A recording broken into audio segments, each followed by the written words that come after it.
Wala po kami mga baril, wala po kami mga armas, hindi po kami mga violente, hindi po kami mga terorista, hindi rin po kami mga kriminal. Yung last portion po, kaninang umaga po yun, iba na naman yun po. They, again, in the guise of service of warrants, they went to an area in a farm near Glory Mountain and Prayer Mountain po. Kaninang umaga lang, kaninang 2 a.m. in the morning. What was anyone hurt during that operation kayo umaga? Ang amin lang pong nakuha na information through our co-counsel there is kinunan po na tinutukan ng baril at kinunan ng cellphone kaya hindi nakatawag po sa amin. Okay. Sa anong lugar? Attorney? Tamayong Kalinan, Davao City. Still in the guise of service of warrant of arrest po. Sa farm po, directly near Prayer Mountain and Glory Mountain, in between po. Thank you. Thank you. So, yeah, go ahead, Senator Robin Padilla. Aba, maraming salamat po, mahal na tagapangulo. Gusto ko lamang pong linawin kasi lagi pong inuulit ng ating mga bisita na yung tungkol po sa warrant at search warrant, pwede pong pakilinaw. Pakilinaw po ng malinaw para po mas maintindihan po ng ating mga kababayan. Okay, Senator Robin, akala kasi namin nung June 10, meron silang search warrant. Nung dumating po ako mga 6 o'clock, 6:30, akala ko may search warrant sila kasi nandun na sila sa loob eh. Ang ipinakita sa amin ay warrant of arrest lang pala. Kaya nagsabi ako dun sa lawyer na pinadala nila, Panyera, valid ba yan? Nakaserve na kayo ng warrant na of arrest dito dati 5 times na ata, at saka itong sa Pasig, nakaserve na kayo. Meron pang ang order returning the warrant last June 7 of 2024. Wala daw silang magawa kasi order daw ng kanilang higher ups daw. So, kaya ang ginawa ko, sinamahan ko na lang sila. Kaya medyo mali po yung sabi ni General Torre na hindi daw nakapasok noong June 10. Hindi lang sila nakapasok po, hinahulughog po lahat ng areas, pati nga po doon sa JMC na mga yung school po, yung eskwelahan namin. Pati yung ang graduation namin, hindi na lang tinuloy the next days at saka yung isa, maraming mga parents na hindi nakapunta dahil sa takot po. Hanggang ngayon nga po, yung aming law school ay ginawa na lang namin pong online muna. In-explain namin sa mga estudyante. Linawin ko po uli. Opo, ibig niyo pong sabihin, wala po silang naipakitang search warrant, warrant of arrest po ang dala nila, pero pinayagan niyo po silang maghalughog. After po nung nakita po ninyo na meron pong Senator, yung Order po ng dating Pangulo. Yes Nung po. sinabi po ng dating Pangulo natin na si Rodrigo Roa Duterte na hayaan nyo silang makapasok ng matiwasay, Opo. hinayaan nyo na po sila. Yes po, at sinamahan ng mga abogado po natin, pati po ako later. Sa lahat po yan. Sa lahat po, hinalughog po lahat ng areas po Opo. ng KOJC compound po. Opo, pwede pong pakiliwanag po, ilan po ang hinalughog? Pinayagan yung halughugin. In 4 different locations, KOJC Central in Buhangin, Davao City, Glory Mountain po doon sa Tamayong, Kalinan, Davao City, Prayer Mountain, 3 kilometers away from Glory Mountain, at saka sa Kitbug po, Municipality of Malungon, Sarangani Province. Lahat So, po yan walang search warrant. wala po, warrant of arrest. Ang problema nga namin po, Senator, is it was done simultaneously. Yung rules kasi natin, if you will, yung napag-aralan ko po, kailangan meron kang probable cause na nandun yung tao or he is reasonably believed to be there. Paano siya nandun in 4 different locations? So kaya nga po, medyo nagre-reklamo kami kasi yung batas po hindi nasunod. Maraming salamat po. Chairman, pwede po ako magtanong sa Napolcom? Yes, go ahead. Apo, Napolcom, magandang magandang hali po. Opo. Tanong ko lang po, para po hindi po magkaroon ng kalituhan. Opo, para mas malinaw po sa ating mga kababayan, para hindi po ito sakyan muli ng mga mahilig maggawa ng fake news. Opo. Linawin po natin, meron po bang sa palagay po ninyo na dahilan talaga na magreklamo ang ating KOGC na hindi po talaga sinunod ng ating mga bayaning pulis yung tinatawag po nating rules of engagement? Sa palagay po ba nyo, ito po ay nalabag kasi ang sinasabi po ng KOGC, wala naman po silang dalang search warrant kundi warrant of arrest. At hindi po malinaw na alam nila talaga na naandoon ang hinahanap po nilang, sabi nga po ng mga kapulisan ay pinaghahanap ng batas. Ano po ba ang katotohanan dito, mahal naming na Polcom? Marami pong salamat, Ginoong Senadora Robin Hood Padilla. Ganon din po sa Ginoong Chair ng committee. Alam po ninyo yung ginawa po ng police doon ay nag-serve ng warrant of arrest. Yung warrant of arrest po magagamit pong hanapin yung taong tinutukoy doon sa warrant of arrest. Sa nakita po namin, hindi lang po isang tao kasi po yung tinutukoy ng warrant of arrest. May mga kasama siya. Kaya pwede pong hanapin yun kung saan man yung ilan mga taong kinauukulan yung nakasaad doon sa warrant of arrest. Ngayon, kung saklaw po ng warrant of arrest yung lugar na kung saan pwedeng ma-serve, pwede pong hanapin yung tao. Hindi po naman hinahanap yung gamit. Ang hinahanap po yung tao.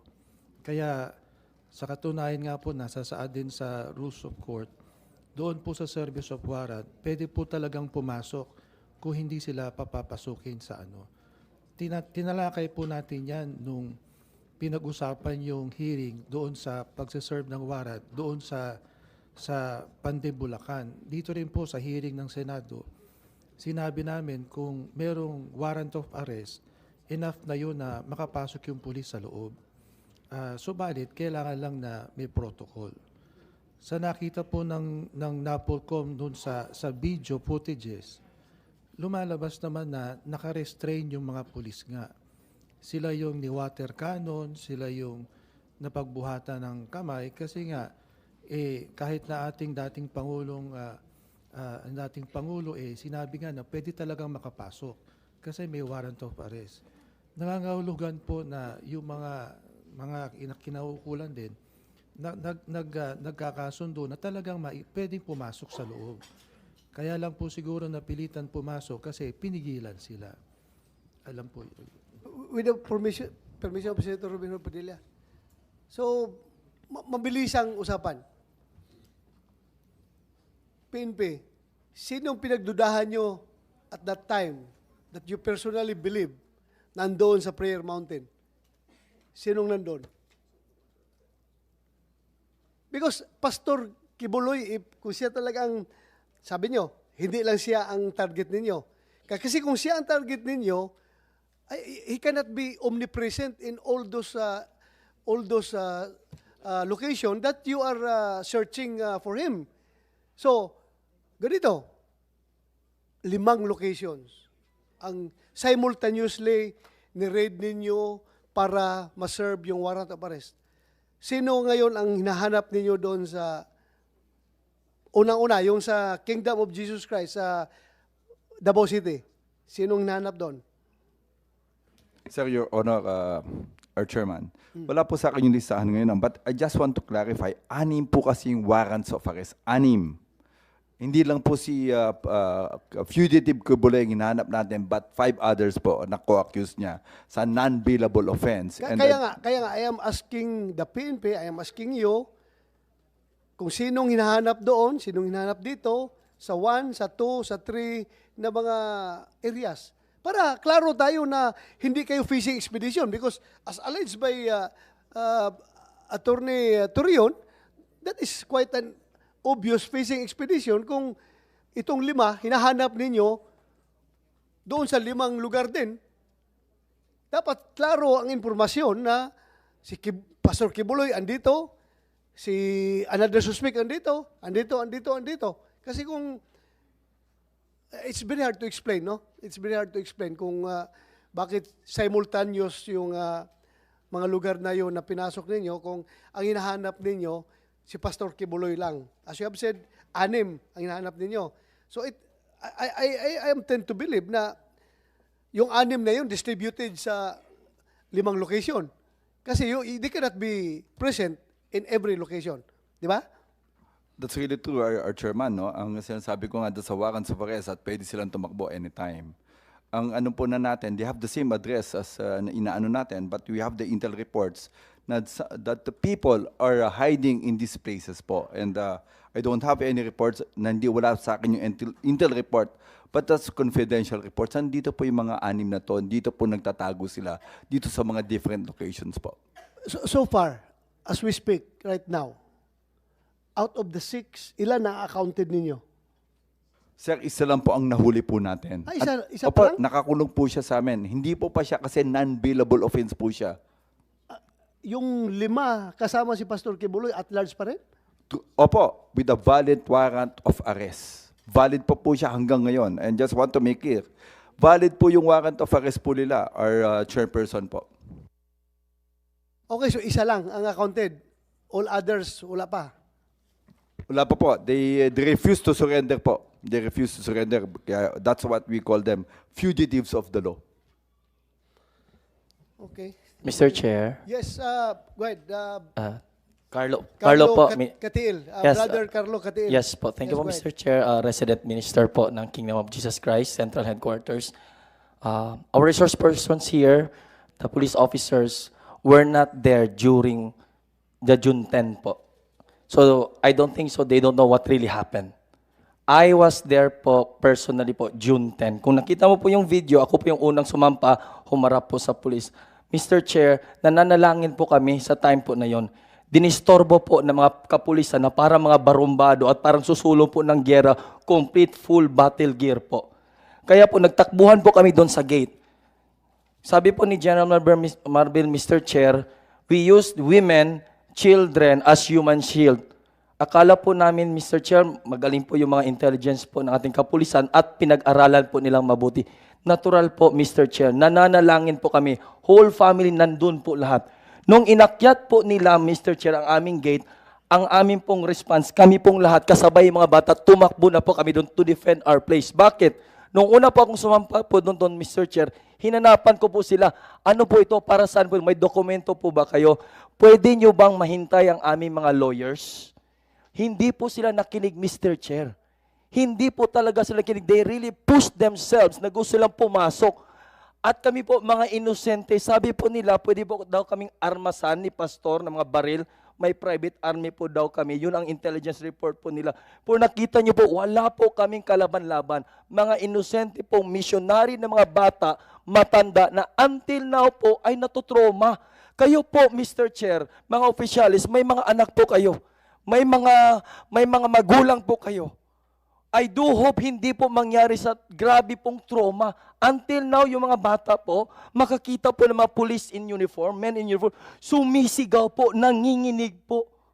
Hindi po namin alam paano po, ano po yung intervention na gagawin namin. Umiiyak po. Makakita lang ng police uniform like you, na taas po ang aming pagtingin po at respeto po nung una. Pero nung ginawa po nila ito, kasi simple lang po hingin namin eh. Hintayin po ang lawyer namin.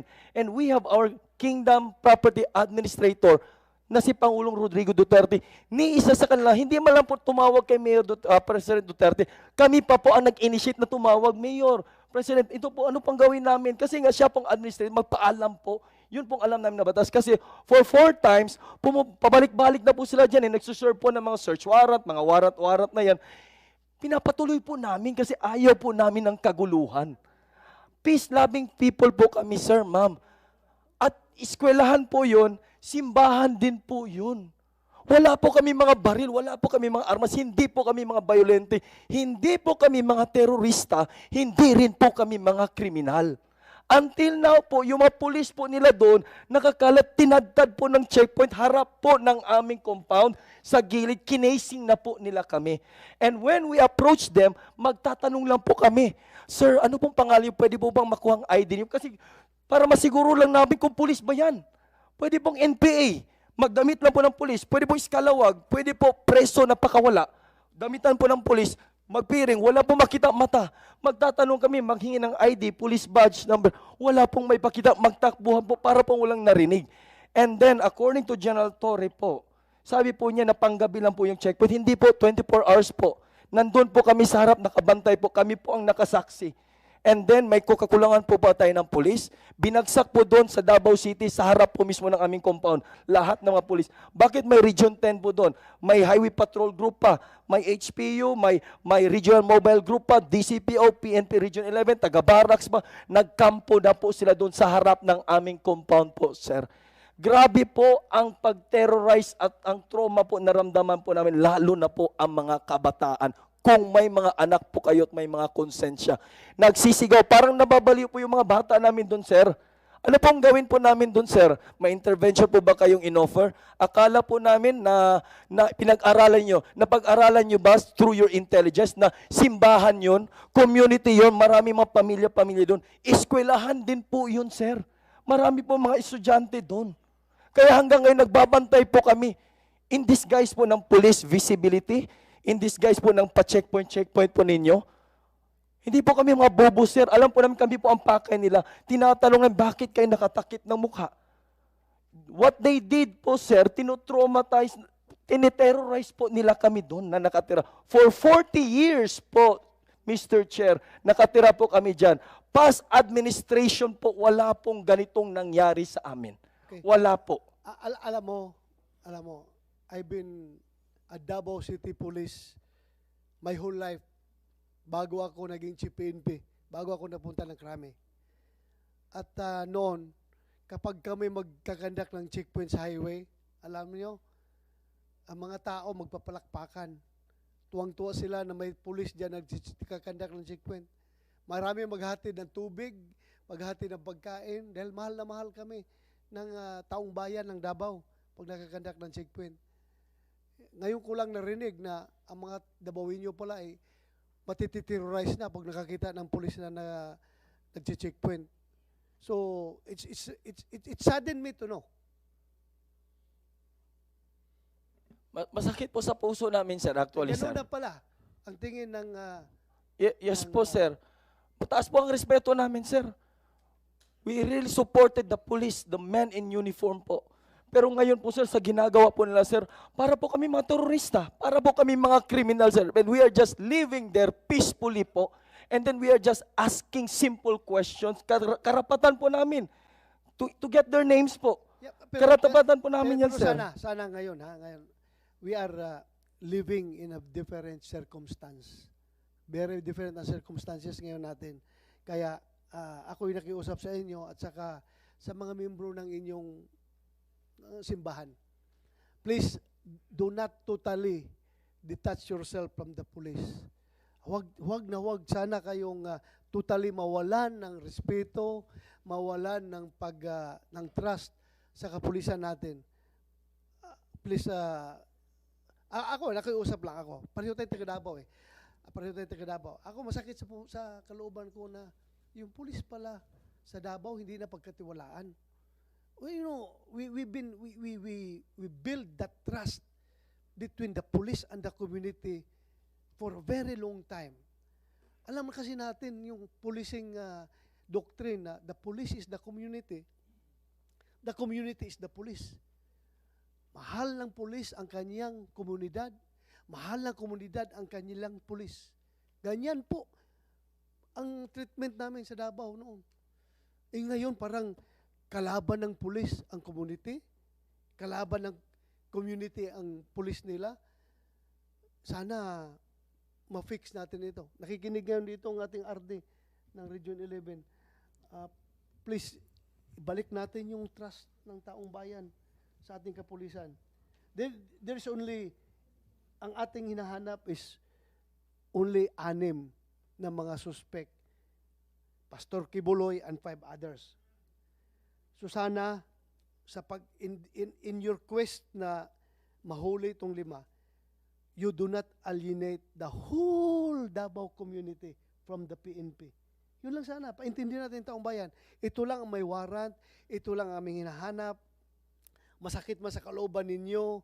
Pero trabaho namin dito ng police na talagang i-implement ang warrant dahil we have to enforce the law without fear and favor. Fair or favor. Yun ang gawin namin. Pero as the way I heard it, the way I observed, na para bang Nick, na ang mga tao ay nagiging anti-police na sa Davao City. It's your job. It's your responsibility na sana, i-maintain mo yan. You reconnect with the community. Yun lang pag-iusap ko because nag-retire ako na police Davao talaga, iba ang feeling ko. Very proud ako sa aking community and my community was very proud of the police. 6 na tao lang itong nahanap natin. Hindi suspect itong buong Davao community. So huwag natin silang kalabanin. Huwag natin silang i-alienate from us. Balik natin. Sir, excuse me po. I will recognize General Marbel after you. Please go ahead. Good afternoon po, Sir Marbel. I really want to talk to you. No. Yeah. No. Just address to this chairman. Okay, Yeah, please Your go ahead. Honor. Yeah, go ahead. I want to talk to you Yeah. for Marbel.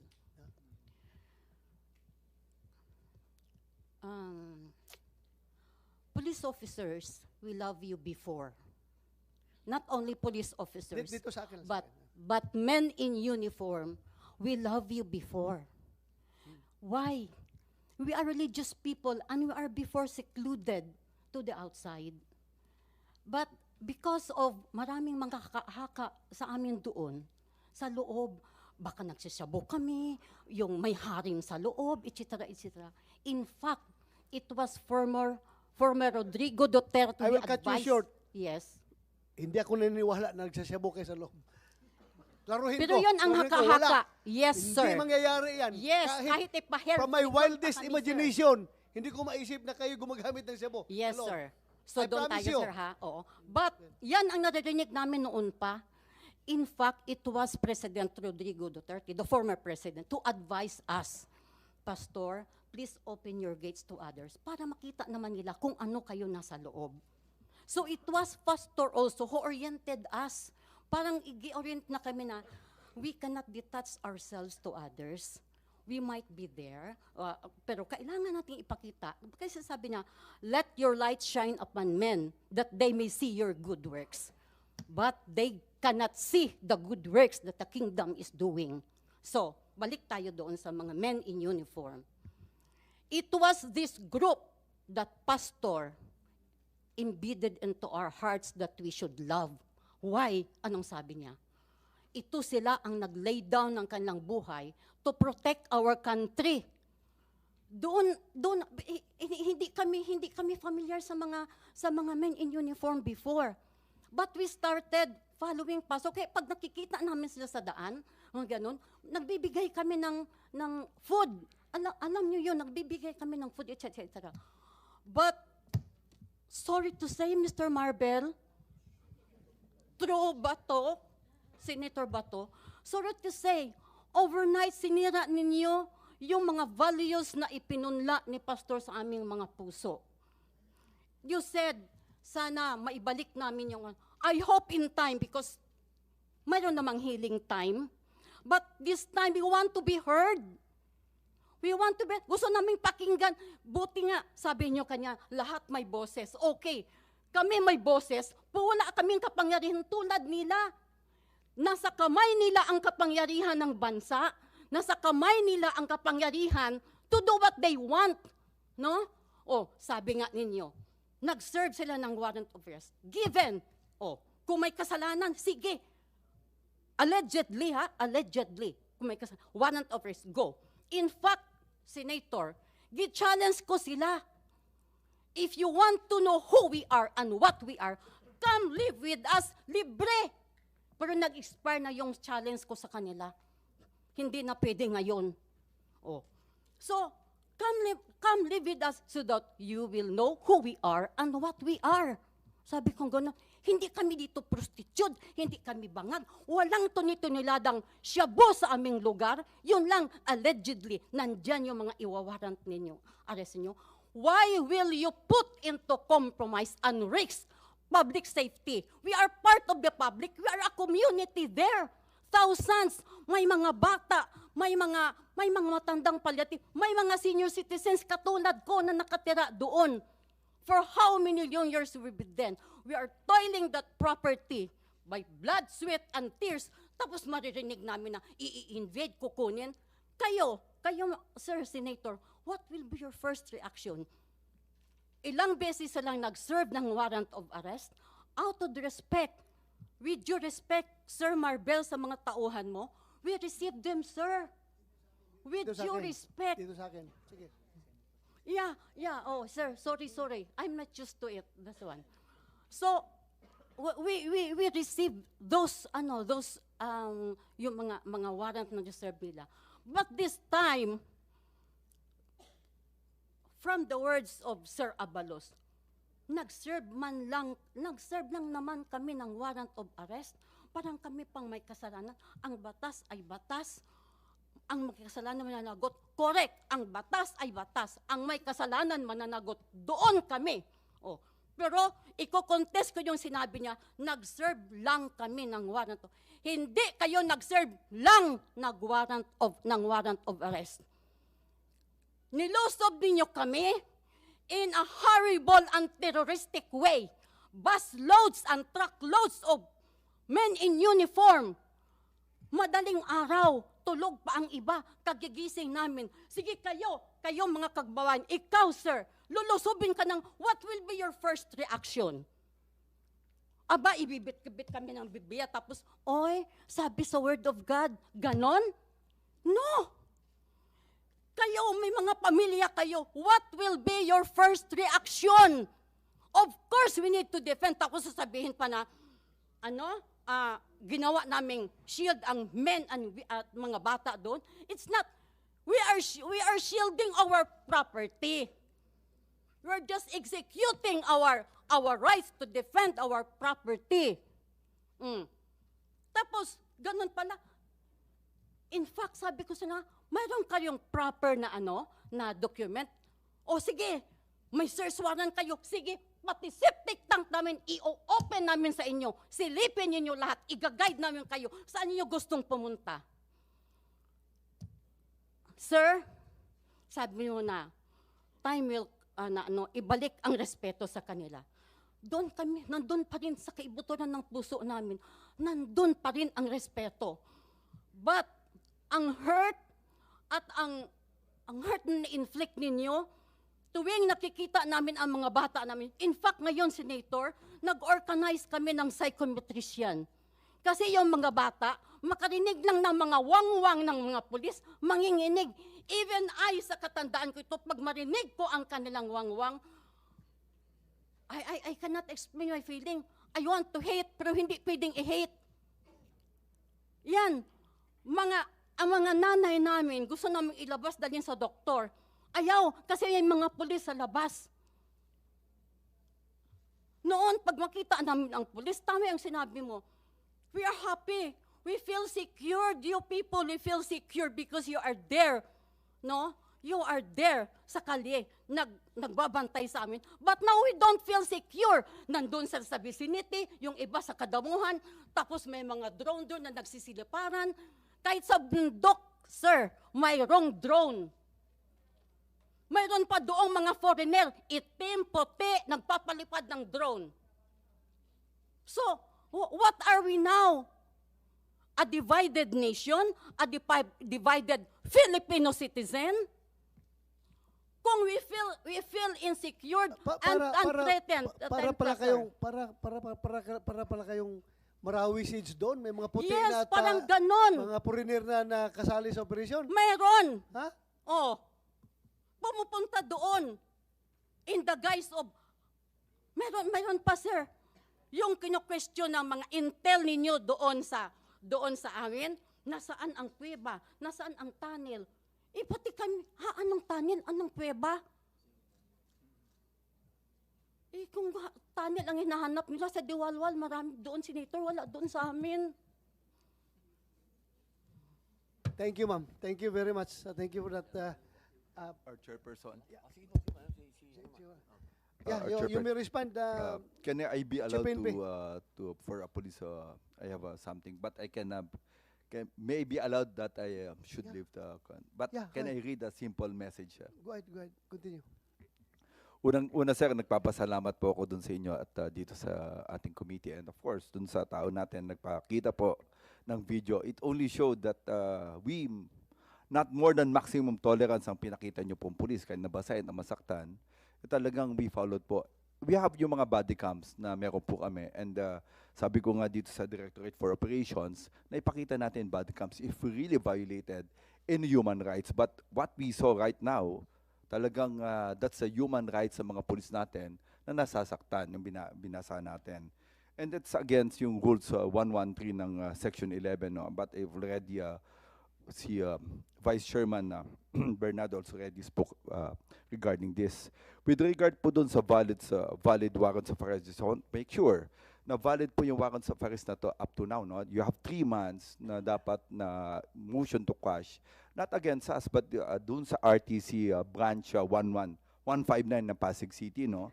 And it was filed, not other people, but your own people from KOJC who filed a case against fugitive Kiboloy. Second, sir, yung second, we have already a case against the ombudsman, and we will be answering that in the proper forum po. All the violations na sinabi po nito, it's already filed in the ombudsman, and sabi ko nga, we will make a the proper forum po, but we will answer it. And second, sir, and this is the last, and I assure, as a Chief PNP, that we will assure you na isurrender nyo lang po si Apollo Kibuloy, 100%, and the 4 others, nandito po kami, and you will see na we follow the rules, human rights. Dito lang po kayo makita na we follow po ang human rights. We assure you po. Maraming salamat po. Thank you, General Marbel.